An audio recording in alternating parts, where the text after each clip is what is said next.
Olá, pessoal. Eu sou o professor Alan. Espero que vocês estejam bem. Junto com o professor Daniel Mil, somos os responsáveis por essa componente de aplicações pedagógicas de internet e redes sociais. Hoje nós vamos dar conta de parte do conteúdo da unidade 1, que vocês já puderam apreciar, né, no e-book completo da componente, né? A gente sabe que a internet alterou completamente o modo como nós nos relacionamos uns com os outros e com a gente mesmo. Nós publicamos textos, imagens de momentos coletivos, de momentos individuais, dados pessoais e opiniões, de modo cada vez mais fácil, né? E até um pouco automático, né? Muitas pessoas tornam públicos seus momentos íntimos, né? Postam imagens de família, imagens dos lugares que frequentam, da comida que vão comer, né? Compartilham notícias e expressam opinião a respeito de qualquer assunto, né? Hoje, um tema corrente, né? Parece que expressar opinião se tornou quase uma obrigação aí, né? Nas redes que a gente acompanha. A nossa rede de conexões, ela se tornou mais evidente com a internet, né? E gerou a sensação de maior proximidade e de facilidade de acesso. Mas, como educadores, né, estudiosos da educação, é importante que a gente se pergunte sobre quais os significados que a gente tem dado para essas conexões. Nessa videoaula, a gente vai se deter um pouco sobre um tema que é muito caro para nós, que somos educadores, né? É o modo como as redes, elas naturalizaram o compartilhamento das opiniões. É um lugar quase comum, né, que todos nós pensemos que a gente precisa emitir e compartilhar ao máximo as nossas opiniões, né, a respeito da maior quantidade de assuntos possível, né?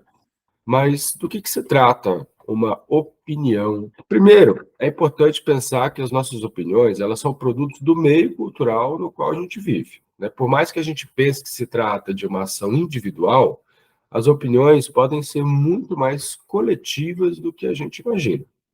A nossa formação estética, por exemplo, ela mostra o quanto o nosso gosto, as nossas noções de certo e errado, os nossos valores, eles são construídos pelo meio e pela época em que a gente vive. Você já parou para pensar sobre como acontece a produção de sentidos e de significados? Para falar um pouco sobre isso, a gente vai recorrer a um pensador, né, francês, Roland Barthes, mais especificamente aos estudos que ele desenvolve sobre a semiologia, ou a semiótica, tá?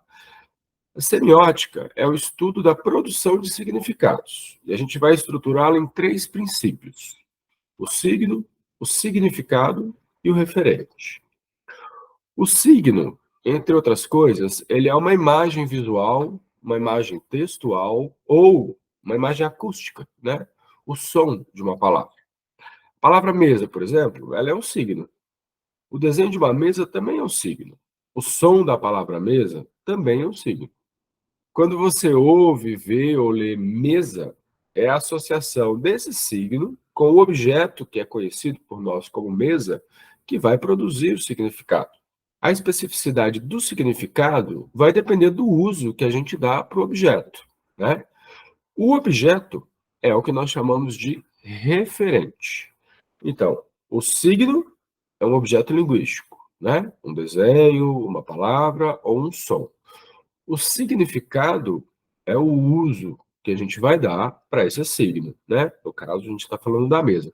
O referente, então, é o próprio objeto. Se a gente diz mesa, o significado é mais direto, né? A gente tem um objeto específico. Mas o processo de significação, ele não para aí, tá? Ele pode ser percebido em todas as relações que nós fazemos. Por exemplo, quando a gente diz que alguém é uma criança, a gente está comunicando uma série de sentidos, né? Sentidos físicos, sentidos emocionais e até sentidos legislativos, né? No caso da criança.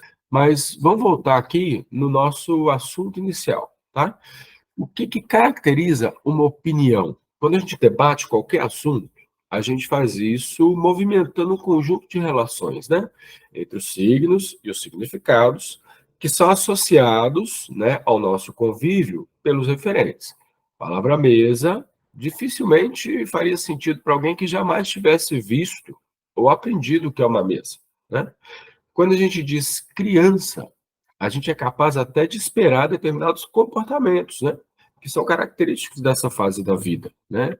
e que a gente aprendeu sendo criança e convivendo com crianças, tá? Como é que o processo de opinião ele é caracterizado? A opinião acontece, ela é caracterizada pela ausência do nosso contato com um referente, tá?